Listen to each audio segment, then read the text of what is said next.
lagi dalam podcast CU Anggi Laras. Kali ini bersama saya, Langit Prinesti.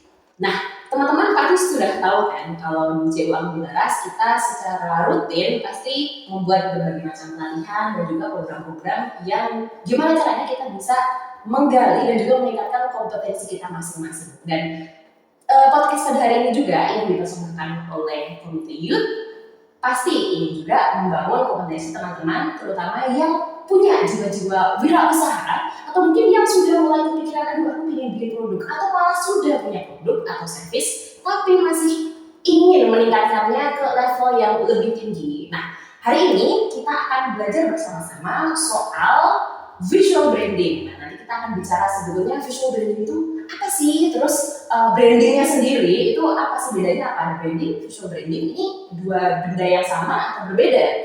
Kemudian nanti kenapa visual branding itu penting? Karena kita semua sepakat ya, branding itu penting gitu. Cuma kenapa sih gitu? Kenapa kita harus punya visual branding? Dan juga yang paling penting nanti di akhir, terutama buat teman-teman yang sudah kepikiran, aduh aku ingin bikin visual branding yang keren buat produk atau serviceku gitu. Itu nanti kita akan sama-sama belajar step by step-nya bagaimana. Dan untuk itu nanti kita akan belajar bersama salah satu narasumber dari platform yang bernama Kersane yang juga bermisi untuk meningkatkan daya saing UMKM di Purworejo, baik dalam desain komunikasi visual, kemudian strategi marketing, dan tidak kalah tentu saja juga dengan visual branding.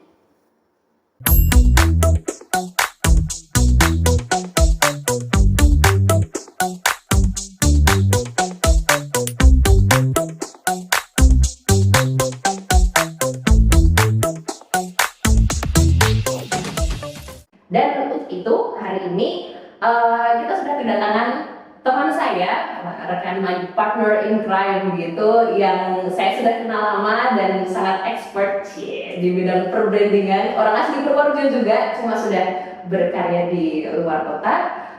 Kita sambut bersama-sama Arifah Rahmawati. Ya, oke, atau apa ya? Oke, terima kasih Langit. Iya, kalau kita memang sudah sobi dari lama ya, ya. Cuma mungkin untuk para teman-teman dan juga bolo-bolo cua yang belum familiar gitu, ini wajah-wajah baru nih, wong Purworejo anyar sopo lagi. Mungkin boleh memperkenalkan diri. Oke, nama saya Arifah Rahmawati, biasanya dipanggil Ipeh, jadi panggil Ipeh aja karena biasanya kalau Arifah saya nggak nengok. Saya praktisi desain teman-teman, dan lebih banyak untuk saat ini lebih banyak ke UX ya, user experience. Jadi brandingnya lebih dipakai di arah ke produk digital. Tapi dulu waktu kuliah, saya kuliah di UMS, Universitas Negeri 11 Maret, ya teman-teman benar-benar di Solo. Waktu di UMS dulu saya kuliahnya di DKV, desain komunikasi visual, dan fokusnya di branding. Nah terus sampai akhirnya setelah itu saya merasa kayak, oh saya harus ke branding nih, saya mendalami branding segala macam. Terus waktu setelah lulus UI UX tuh lagi mulai seger-segernya kan awal-awal tuh kan. Nah dari situ saya kayak nemu mainan baru tuh, kayak kok seru ya mainan desain untuk produk digital kayak gitu kan. Akhirnya saya belok nih lebih mendalami ke arah produk digital gitu. Jadi brandingnya lebih ke arah produk digital seperti itu. Nah baru kita ketemu lagi kapan ya? Akhir tahun lalu ya? Iya, akhir tahun lalu. Kayaknya bulan waktu lebaran ya? Iya, bulan lebaran ya. Kita ketemu lagi, lalu waktu itu, oh seru nih kalau kita lagi branding lagi. Nah dari situ saya mulai balik lagi ke ranah utama yang dulu sempat ditinggalkan, ke branding lagi. Sampai akhirnya, yaudah kita memutuskan untuk mendalami branding. Di sini saya sama Langit untuk kolaborasi mendalam branding, gitu sih mungkin ya. Iya, jadi selain praktisi branding, Mbak Ipeh ini juga merupakan co-founder dari Kersane. Dan untuk selanjutnya semoga nanti CU Anggi Laras dan Kersane bisa bareng-bareng ya bersama-sama untuk membantu rekan-rekan UMKM di Purworejo atau teman-teman yang mungkin sebetulnya sudah pingin bikin usaha tapi masih kepikiran, waduh kenapa gitu brandingnya butuh piye gitu. Jangan khawatir, nanti kita akan bersama-sama bareng-bareng, kita pokoknya saling membantu aja ya. Nah untuk itu nih, karena sekarang tadi kita sudah bicara awal-awal memperkenalkan branding gitu, ngomong branding. Tapi kalau menurut dari ilmu yang sudah didapatkan atau pengalaman juga selama bekerja, branding itu apa sih? Apakah cuma kita biasa kita biasanya ngobrol branding itu ngomongin soal kayak simbol, logo gitu kan, warna, terus apa sih kayak bentuknya kelihatannya kayak gimana itu? Kalau branding itu sebetulnya itu atau gimana sih? Agak overuse ya memang. Agak overuse ya. Kata branding itu sendiri ada di mana-mana gitu. Kesannya kayak memang untuk yang tertangkap secara langsung itu memang soal visual kan. Jadi orang-orang pasti mengasosiasikan branding itu ke logo lah, ke warna lah, ke segala macam gitu. Tapi kalau branding itu sendiri sebenarnya bukan hanya tentang visual ya teman-teman ya. Jadi kayak branding itu ada banyak expert yang punya definisinya masing-masing tentu saja ya. Tapi lebih kayak branding itu sebenarnya adalah reputasi. Reputasi, ini ketika kita ngomong reputasi ini berarti meliputi apa aja sih branding? Kan kalau kita bicara soal reputasiku gitu berarti kalau memikirkan langit misalnya atau memikirkan IPEH, itu yang kayak gitu, IPEH itu yang kayak gitu. Maksudnya kayak gitu nggak sih atau gimana? Kurang lebih seperti itu. Jadi sebenarnya branding itu tuh udah kayak misalnya nih, teman-teman lihat langit tuh kayak gimana sih gitu. Nah, itu kan yang tercitra dari situ, dari langit itu persepsi teman-teman tuh melihat langit itu kayak gimana. Nah, itu brandingnya langit itu kayak gitu. I see, berarti bukan cuma soal langit itu tampilannya gimana ya, kulit sama mata, rambut nggak jelas kulitnya atau lurus gitu misalnya, tapi juga suaranya begitu gitu, gerak-geriknya seperti itu gitu ya, bahasanya yang dipakai seperti itu.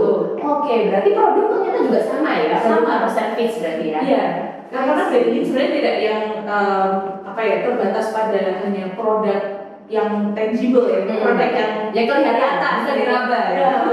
Tapi lebih kayak ada banyak kan yang bisa di branding teman-teman. Jadi kayak misalnya gerakan itu juga bisa kan di branding gitu kan. Kayak misalnya atau mungkin keyakinan itu juga bisa di branding. Jadi sebenarnya branding itu bisa melingkupi banyak sekali hal gitu. Oke. Gak yang melulu soal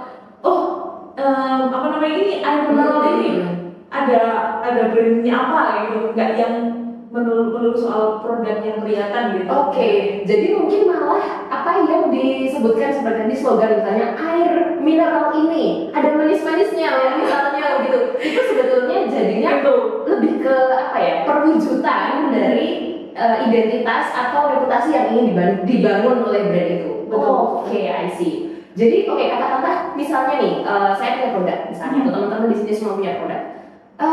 Dalam kita pertama-tama ingin menemukan aku punya produk nih, tapi aku mau punya branding. Nah itu tuh gimana? Apakah mencari branding terus kayak buka-buka buku gitu, gimana caranya membuat branding atau menggali branding atau gimana? Sebetulnya perjalanan itu gimana sih untuk memahami branding masing-masing dari produk atau servis kita itu gimana? Idealnya itu tuh kalau teman-teman udah punya produk, teman-teman harus tahu dulu produk teman-teman itu apa gitu, luar dalam harus tahu dulu. Jadi itu namanya product insight. Product insight, misalnya nih kan kita di Purworejo ya, Purworejo itu kan salah beberapanya gitu produk-produk yang khas itu misalnya kalau favorit saya itu celorot misalnya. Saya punya bisnis celorot gitu. Mbah saya tuh pintar bikin celorot. Nah, saya ingin menjual celorot resep mbah saya gitu misalnya. Produk insight-nya berarti gimana? Gimana saya harus memikirkan berarti produk insight celorot dari mbah saya adalah kamu harus tahu dulu nih ini celorot ini terbuat dari apa nih? Terus ini tuh ketahanannya berapa lama? Kalau misalnya katakanlah kamu mau jual, kamu jual ke aku, kamu kan harusnya tahu nih ketahanannya berapa lama kan? Kamu nggak bisa dong jual, ini mesen nih kayaknya bisa lah minggu depan, tapi kamu bikinnya sekarang misalnya. Terus ternyata udah gosok gitu kan minggu depan, kita nggak masuk. Jadi kayak semua hal yang mengikuti soal produkmu itu kamu harus tahu gitu loh. Nanti kamu misalnya celorot, kamu nge-packnya kayak gimana? Ya kan? Ini kalau nggak salah ya, kan di CU sendiri kan sering ada pelatihan macam-macam kan tentang antara lain kalau tidak salah ada juga soal BMC ya, Business Model Canvas gitu. Kalau nggak salah kita juga dulu pernah bicara soal yang namanya value proposition gitu. Faktor pembeda gitu. Misalnya tadi ngomongin celorot, Celorot apa yang membuat celorot saya beda, bukan celorot saya, celorot mbah saya beda dengan celorot mbahnya Ipe. Oke. Itu termasuk produk insight juga atau? Iya, benar. Oke. Jadi kayak kalau dalam branding itu sedikit lebih berbeda itu lebih bagus dari sedikit lebih baik.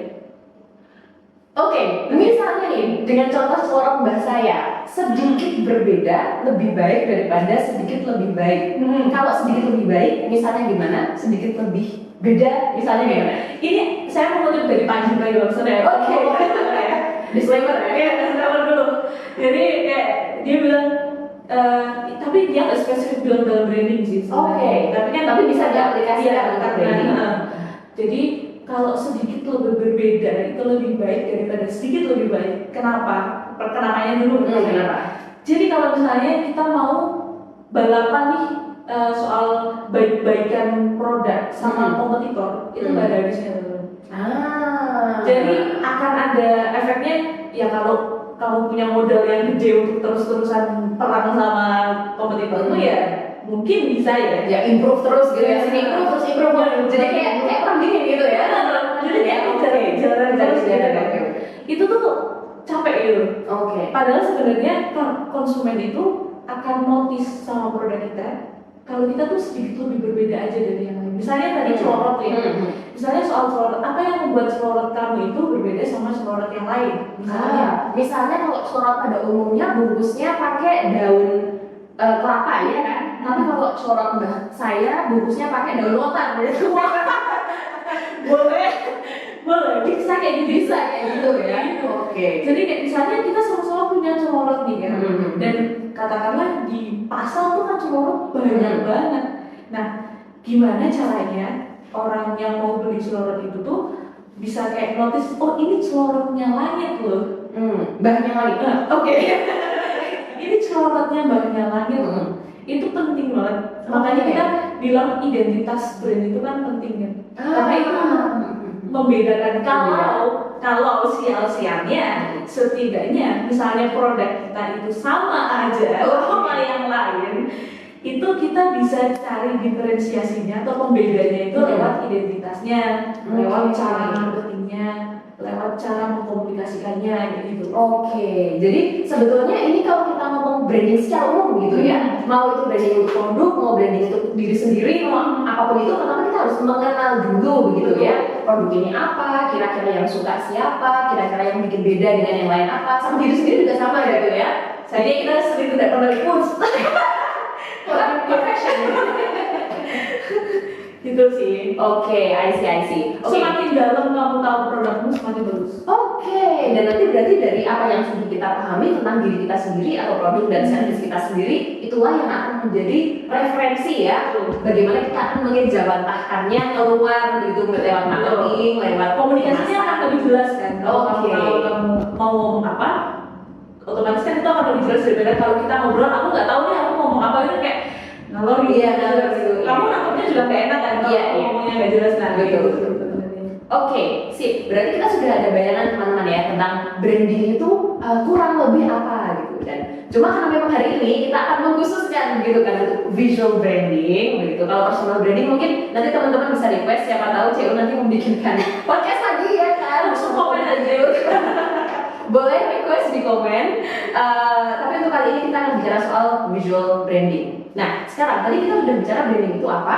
Nah, sekarang kok visual branding? Gimana Ipe mendeskripsikan visual branding? Oke, kita kan tadi kayak pembukamu tuh yang bilang tuh, apakah branding itu melulu soal logo, soal simbol, soal warna segala macam kayak gitu kan? Kan aku bilang enggak tuh. Kalau branding itu kan lebih dalam dan lebih luas dari itu gitu kan.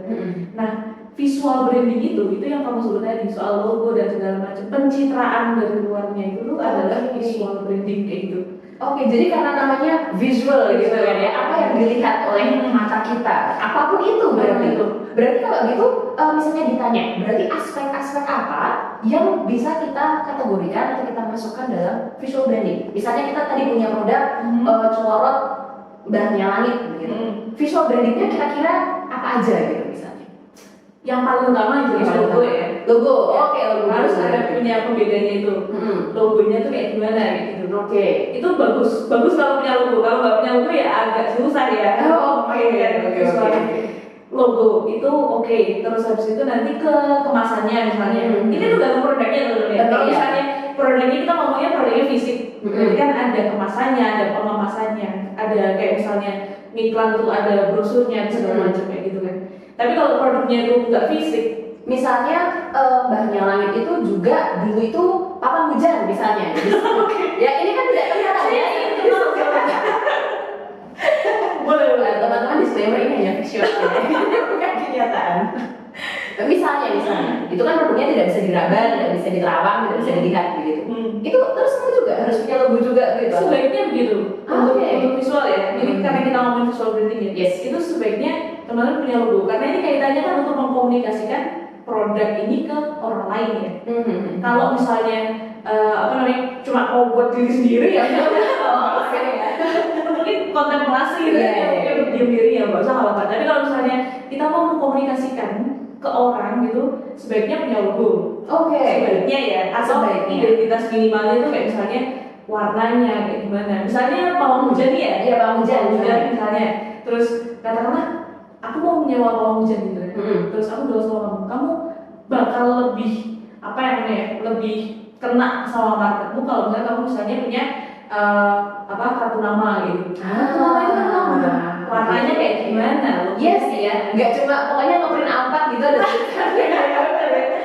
Meskipun kamu ngeprint A4 ya, meskipun itu cuma A4 di print di HVS kayak gitu, itu kan disitu kamu memutuskan untuk oke, aku mau pakai warna tulisannya apa ya? Atau fontnya apa? Jenisnya apa gitu? Kepikiran juga sih, ini maksudnya visual branding bukan? Kan tadi kalau yang tadi kita ngobrolin kan masih general ya, Corot dan juga service pawang hujan Mbahnya Langit gitu. Nama tertentunya itu juga ngaruh nggak? Misalnya tadi karena ini pawang hujan, misalnya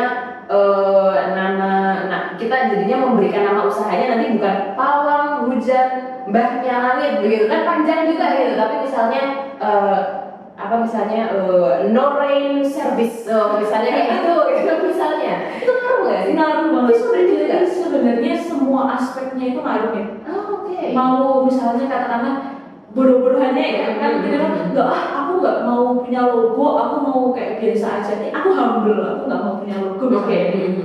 Tapi kan teman-teman akan butuh sesuatu untuk dikomunikasikan gitu ya.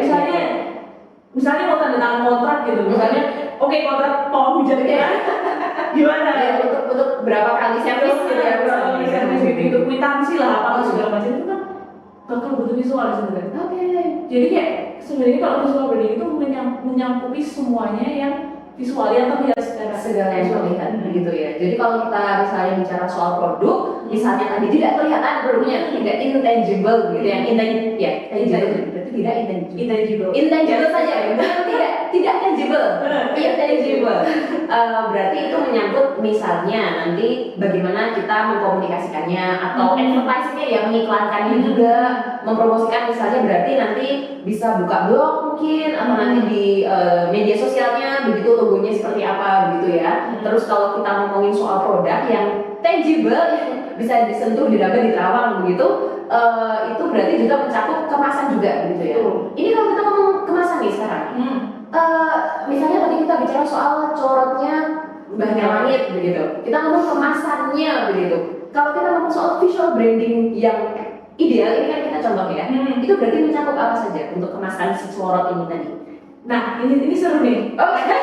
Karena produk yang akan kita bahas ini corot ya kan. Misalnya nih, teman-teman butuh pembeda si corot ini atau yang lain gitu kan. Terus apakah visual branding ini melulu soal mencetak kemasan misalnya di plastik gitu atau misalnya di kertas atau di apa? Apakah visual branding melulu soal itu? Iya, atau di kardus atau di belum tentu teman-teman. Oke, menarik nih. Misalnya nih, karena case kita corot ya. Misalnya, ini corot tetangga pada di plastik gitu semua nih kan? Ya, ini persaingan udah ketat. Iya. Menggunakan plastik bening itu sudah. Nah, kita bisa katakanlah kamu bisa nyoba misalnya pakai daun pisang kering gitu kan? Pakai kelaras ya. Kelaras ini misalnya kita belum teman-teman yang punya bisnis corot perhatikan ya. Penting. Ini saya teman kita belum pernah coba, jadi benar-benar ini dari rumah saya aja. Karena kan harus diuji coba. Iya, harus diuji coba, betul.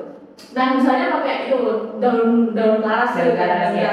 terus habis itu taruhlah itu corongnya di situ, terus habis itu ditali pakai tali apa kayak Sih yang serat-serat itu ya, natural. Kayak misalnya tali tempe itu kan pakai tali Oh iya, bambu. benar. Kan secara kos sangat murah sekali ya kan. Dibandingkan. Dibandingin lain, terus misalnya, nah kalau cuma pakai laras, cuma pakai kayak gitu, identitasnya mana ya? Iya, itu kan dia ada ya. Bener-bener Apa belas satu pakai laras gitu. logonya di mana, masa dicap di larasnya nggak kelihatan dong gitu kan. Itu bisa misalnya teman-teman ngeprint pakai kertas itu loh, kertas coklat. Oh yang coklat-coklat. Yang coklat-coklat itu. Iya. Kasihlah identitas teman-teman situ, misalnya kamu kasih logo bambu atau apa gitu. Iya. Terus kasih kotaknya di situ, terus habis itu ditaliin tuh di situ. Oke.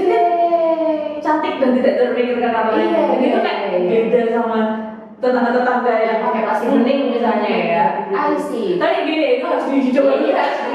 Ya, Sampai ya. sulit-sulitnya. Semuanya ini harus diuji coba di rumah. Ya bukan jangan dicoba sendiri di rumah, ini harus diuji coba gitu. Karena dia harus mempertimbangkan ketahanan dari produk itu juga kan, nggak yang melulu soal visual sebenarnya kan. Secara fungsi juga harus oke gitu. Oke. Kalau misalnya kita visualnya udah bagus banget, tapi ternyata fungsinya malah nggak masuk ya, coba dong ya kan. Iya, betul. Berarti kalau gitu seperti yang tadi sudah kita mulai obrolkan dengan Mbak Ita ini, ternyata ngomongin branding itu banyak banget ya elemen yang perlu kita perhatikan. Sebetulnya mungkin ya jangan terus kayak terus pusing dong gitu. Enggak juga, mungkin nanti kita bisa mulai dari yang sederhana-sederhana, tapi mungkin perlu bahwa kita pahami bahwa ternyata branding itu bukan cuma soal itu atau soal ini gitu, tapi mencakup sesuatu yang lebih besar. Nah, berarti kita sepakat ya bahwa untuk menyukseskan sebuah produk begitu, branding ini penting banget kan? Dan visual branding ini sangat-sangat penting, terutama untuk UMKM ya, yang kita pasti pinginnya UMKM untuk naik kelas begitu kan, supaya jangan mikro mulu gitu kan, Atau nano ya? atau nano mikro gitu, harus lebih baik. Nanti kita akan lebih jauh ngobrol soal pentingnya itu seperti apa sih, kenapa sih kita harus punya visual branding, dan nanti juga akan melanjutkan bagaimana kita bisa mulai membangun branding kita sendiri di segmen selanjutnya.